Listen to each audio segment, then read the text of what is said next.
తెలుగు రాష్ట్రాల్లో తెలుగు భాష పరిస్థితి అధ్వాన్నంగా మారిందని సుప్రీంకోర్టు పూర్వ ప్రధాన న్యాయమూర్తి జస్టిస్ ఎన్వి రమణ ఆవేదన వ్యక్తం చేశారు. హైదరాబాద్ రవీంద్ర భారతిలో కిన్నెర ఆర్ట్ థియేటర్స్, కిన్నెర కల్చరల్ అండ్ ఎడ్యుకేషనల్ ట్రస్ట్ ఆధ్వర్యంలో ఉగాది పురస్కారాల ప్రధానోత్సవ కార్యక్రమంలో ఆయన పాల్గొన్నారు. ఈ సందర్భంగా పలువురిని ఆయన సన్మానించారు. నేడు మాతృభాష పూర్తిగా నిరాధరణకు గురవుతోందని, ఇది చాలా దురదృష్టకరమని ఆయన అన్నారు. ప్రభుత్వ పాఠశాలల్లో తెలుగు చదివేవారు తక్కువయ్యారని, పూర్తిగా నిషేధించే పరిస్థితులు ఏర్పడ్డాయని వివరించారు. భాష, సంస్కృతి, కళలు, ఆహారపు అలవాట్లను మరిచిపోతే జాతి అంతరించిపోవడానికి ఎంతో సమయం పట్టదని చెప్పారు. ప్రభుత్వంతో పాటు ప్రజలు కూడా బాధ్యత కలిగి ఉండాలని సూచించారు.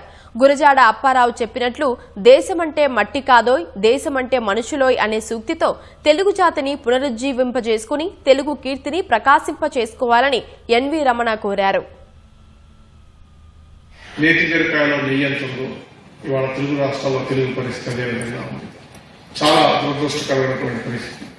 ఇవాళ ప్రత్యేకించి తెలుగు ప్రభుత్వ పాఠశాలలో తెలుగు మాధ్యమంలో చదువుకోవడానికి అవకాశం లేనటువంటి పరిస్థితి కల్పించాం. అసలు తెలుగు మాధ్యమంలో పాఠశాలలో కనుక అవకాశం ఉంటే చదువుకునే వాళ్ళ సంఖ్య తగ్గిపోతున్నప్పుడు అసలు పూర్తిగా నిషేధించినటువంటి పరిస్థితి వాళ్ళ రాష్ట్రాల్లో ఉంది. ఇది మంచి పరిణామం కాదు. మన సంస్కృతి, మన భాష మర్చిపోతే మన జాతి గుర్తింపు పోయినట్లే.